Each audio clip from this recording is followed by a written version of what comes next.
The Halloween event for Ghost Simulator 2022 is here, and to access it, all you need to do is jump into main hub, and regardless of what level you are, you can go ahead and hop onto the train over here to head over to the Halloween event. Now, once you get over into the Halloween event, there's a lot of new content to explore and a lot of other stuff that players will probably want to get, since it will be up for only a limited time, probably around 2 months, and a lot of cool stuff that you guys can go ahead and do. And because this event is a limited time and there are a lot of people that don't really know how Ghost Simulator works that will be playing this event, I decided to go ahead and make a video outlining a lot of the stuff that you can do to help yourself in the event, how the event works, and covering a lot of the stuff that people are going to ask about the event itself. The first thing that we will cover will be the quests in this event, although we only have part 1 of the event right now, and there might be more quests coming later. The first 2 quests of this event are actually pretty in-depth, and you will need to know quite a bit about them to be able to complete them. Starting off with probably the most common question that I've seen so far is Victoria. She's probably your basic questline for this, and probably the one that most people should focus on. And although she does have you find a fight item really quickly in her questline, which can be really obnoxious with a big map, all you need to know is that it is located just over here behind this tree next to the purple portal. Now the other quest that you have is going to be this Green Knight dude over here.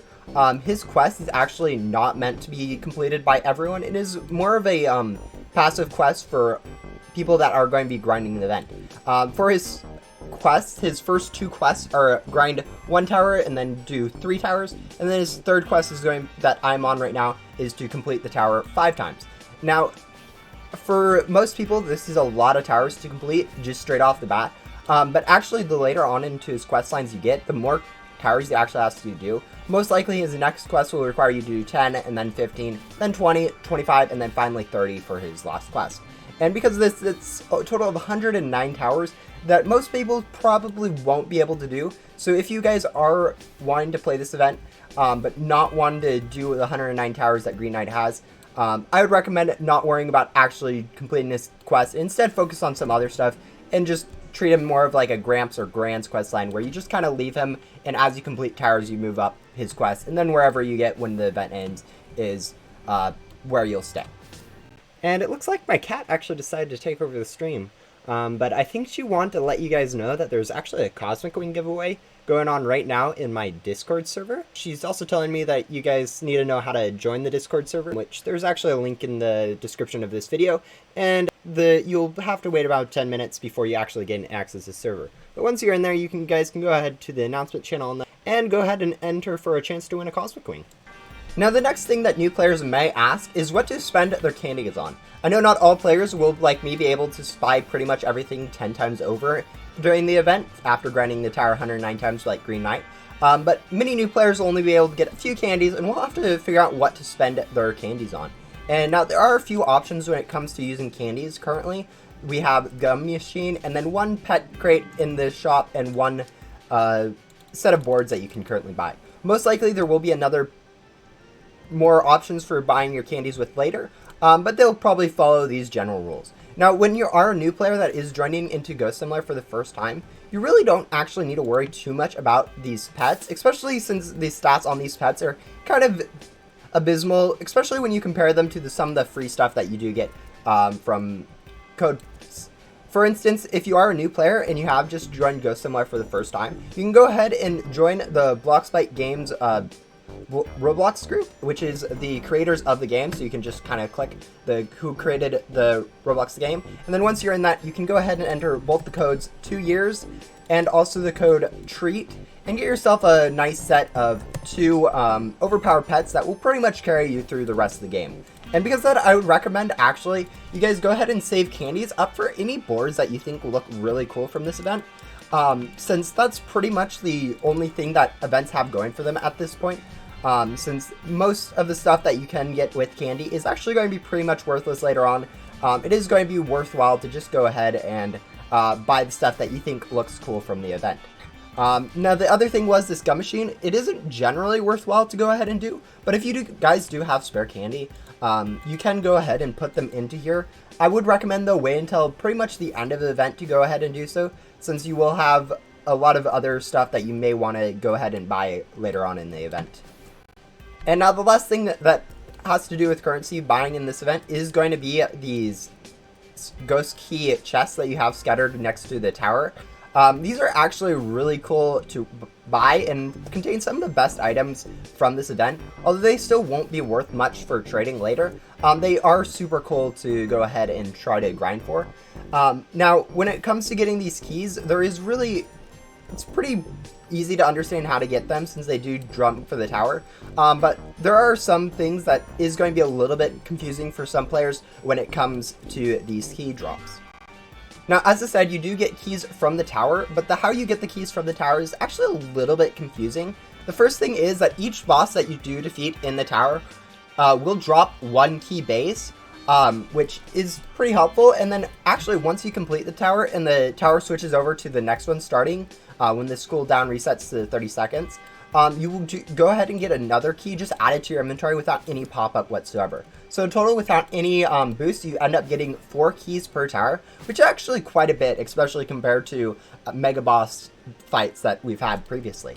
And because of that, I think it's a really good event to grind free-to-play, since you do get a relatively good amount of keys without actually having any boosts. Now, there are some boosts that do help you get more keys from the tower, and those are as follows. You have the double boss drops, which is over here, which is actually a game pass that you can buy in the game. Down here, it costs quite a bit of Robux and is probably something that most people won't have. You also have the event pass that you can go ahead and buy during the event. This gives you additional ×2 ghost keys, which we'll cover more on later. And then you also have some boss gums that you can go ahead and use on the boss, which also multiply the amount of boss keys that you do get. Now, out of all of these, there is a lot of confusion on how they all work. For instance, double boss drops multiplies every single boss drop in the game by ×2. So it's a really good investment if you plan on playing the game for longer than just the event, since it'll apply in a year for the next Halloween event, it'll apply for Christmas event. It's just a really good purchase overall if you guys have that Robux. And it also stacks multiplicatively with boss gums.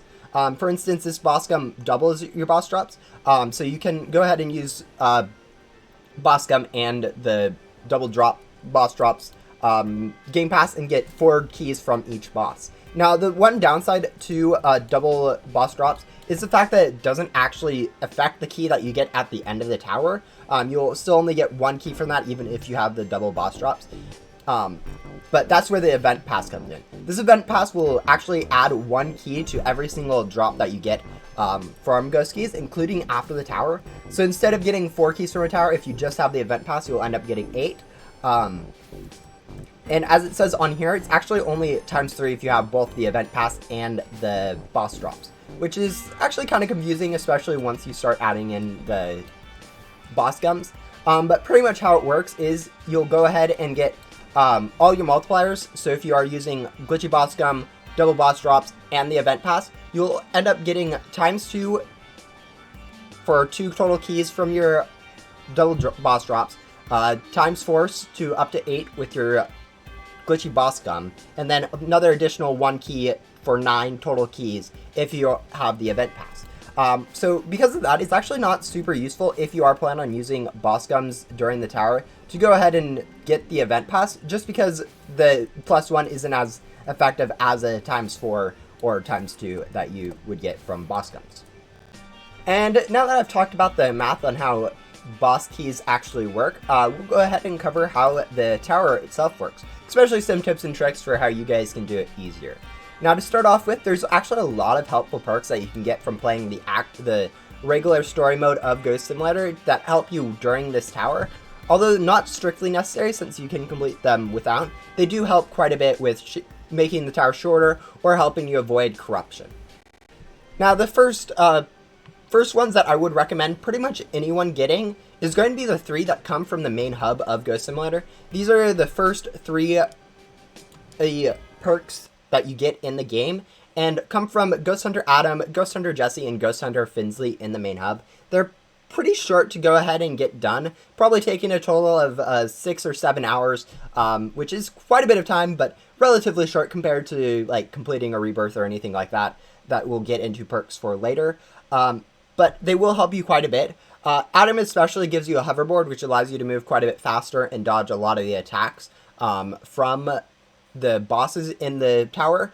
And then Jesse also gives you a magnetism ability that goes ahead and allows items to be automatically grabbed by you, which is super helpful so you don't have to manually go pick up items. Now, I know most of you guys will probably have some of these perks already, but if you guys don't, I would recommend really trying to go ahead and progress through the normal mode of Ghost Simulator before you start the Halloween event, just because these perks can be super impactful.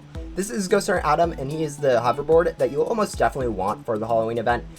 Ghost Hunter Jesse is over here in the Wild West, and the Ghost Hunter Finsley, which gives you 2 additional streams, which allows you to vacuum more ghosts during the tower. So instead of having to vacuum 1 ghost and then wait until you're done vacuuming that one to vacuum another one, you can go ahead and complete this quest and be able to vacuum 3 ghosts at the same time, which pretty much doubles or maybe even triples your speed through the tower.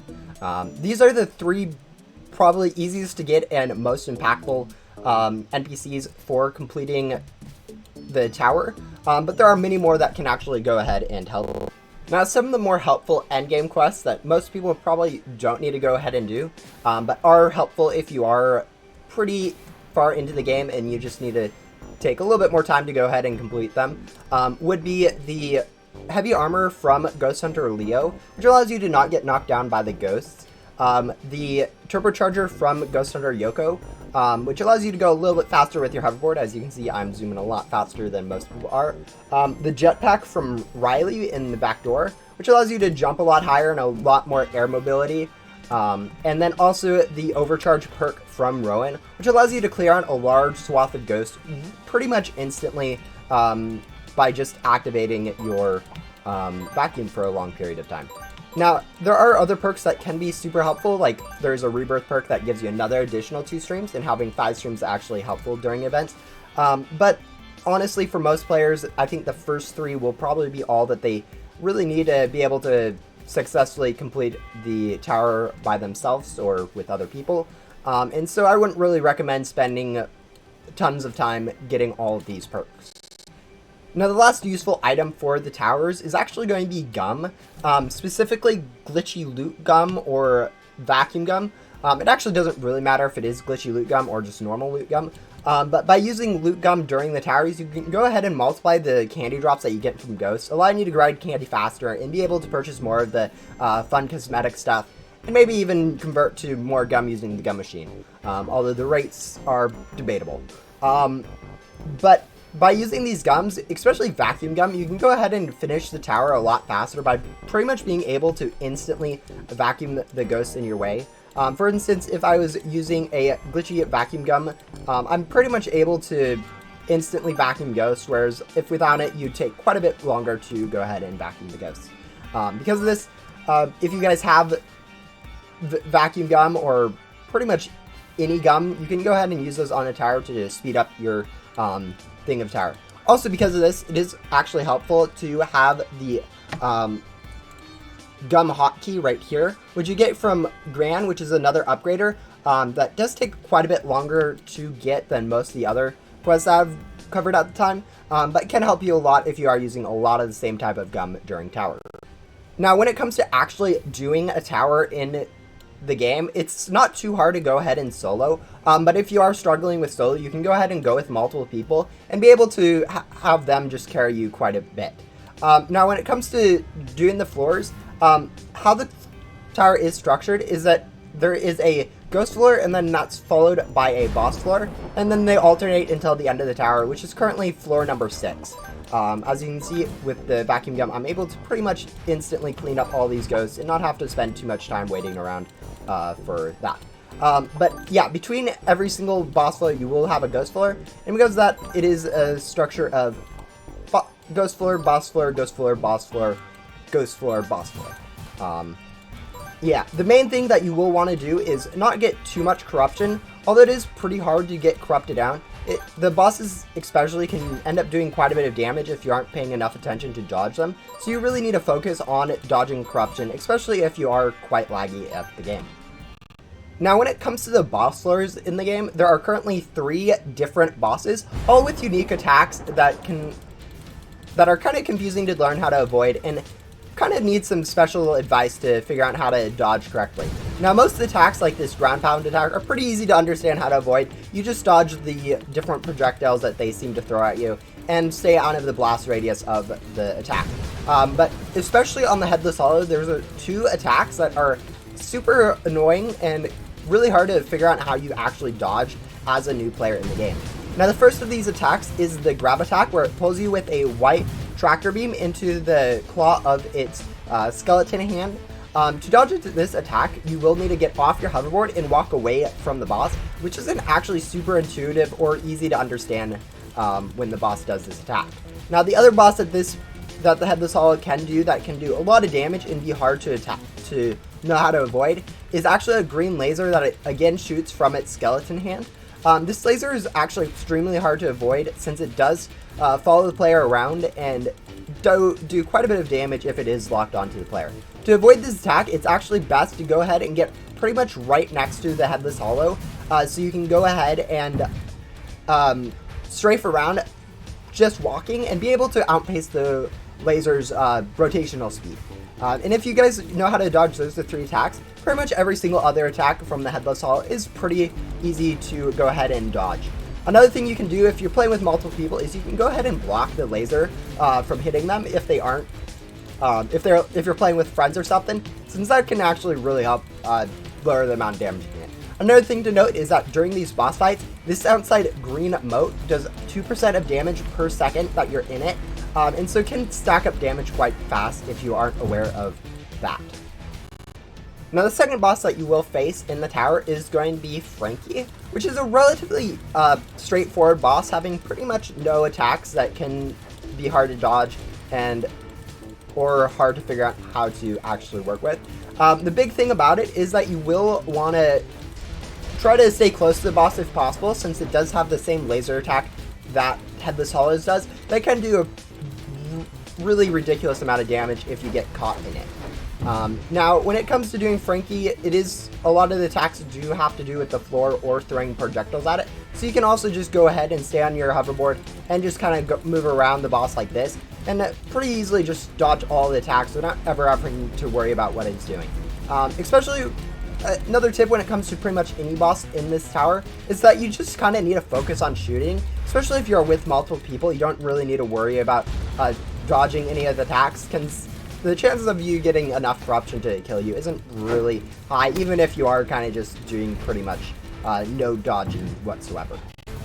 Another tip for the bosses is that when its shield is about to break, you kind of want to get close to the boss so you can go ahead and vacuum the boss immediately once its shield breaks. This is just super helpful to make sure that you don't end up missing any cycles on the boss itself. Now, the last boss in this game is the Whismaster, which is an entirely new boss to Ghost Simulator. All the previous 2 have came up in actually previous Halloween events, and because of this boss has quite a few attacks that are pretty new to most players, although still relatively easy to figure out how to avoid. Now, a big thing that this boss does is a lot of similar attacks to the Frankie boss or the old Timber Scrooge boss, and because of that, most players shouldn't have too much trouble dodging pretty much all of these attacks. The only real attacks that can cause some problems is this laser attack that the boss does, since unlike the Headless Hollow and Frankie, this laser seems to be even able to get you even if you are quite a ways away or near the boss. Because of this, I don't know exactly how you're supposed to avoid this attack, but my guess is that you should be able to dodge it pretty easily, and in my practice I've been able to dodge it by kind of getting close to the boss, then getting quite far away from the boss and triggering the laser like that.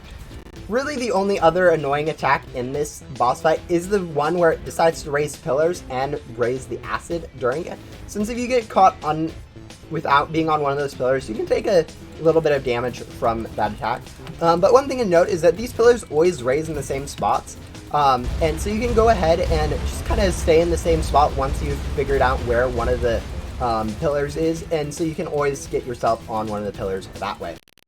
And the last thing to note about a tower is that the tower, completing the tower doesn't trigger until this tower in progress sign switches back over to the 30 seconds, at which point you also go ahead and get another key added to your inventory into your ghost key account. But other than that, it's not too difficult to understand how the tower works, and that there are how to dodge most of the boss's attacks. And the last thing to note from this Halloween event that I can think of at the moment is actually that there is a new crafting event thing where you can go ahead and craft some stuff from this event into some other stuff from this event. And one of the big things that will come up is that these items you will have to go ahead and unbox either from the pet crate or from these other chests. And that this second Halloween recipe number 2, these boards here, they aren't just any boards, they're actually a specific board that the devs want you to figure out by yourself from this event. And because of that, I will go ahead and let you figure out from the hint, the picture over here, and the name of the thing itself, which 2 boards should be used in this crafting recipe. And yeah, other than that, there isn't actually too much complicated stuff going on in this event. If you guys have been around for a while, you may notice that this map is actually the same map that's been being used for every single Halloween event in the past. Halloween 2019 used this map actually without any additions. It was actually just this area and the tower. But every single year after that, this map's been reused, adding just one area off to the side every single time it's come back. So that's a really good nostalgia for old players, and just something that's kind of cool about this event. And with that, that is all I think you guys need to know to go ahead and do this event yourself. Now, there's probably some stuff I've missed, especially some suggestions that might prop up later in this event from other people. And if you have any other suggestions for people, let me know in the comments, and you guys can go check there if you guys are interested in more suggestions. And also let me know in the comments what you're planning on doing this event, whether or not you plan on just completing Victoria, or if you're planning on going ahead and grinding all 109 quests to complete Green Knight's quest, or if you're just kind of playing casually to get most of the cool items that you want. And with that, I will see you guys probably in a few streams later to go ahead and grind the tower myself, because I plan on doing all 109 towers for completing Green Knight. And goodbye. Alright, just temp recording for Victoria's questline.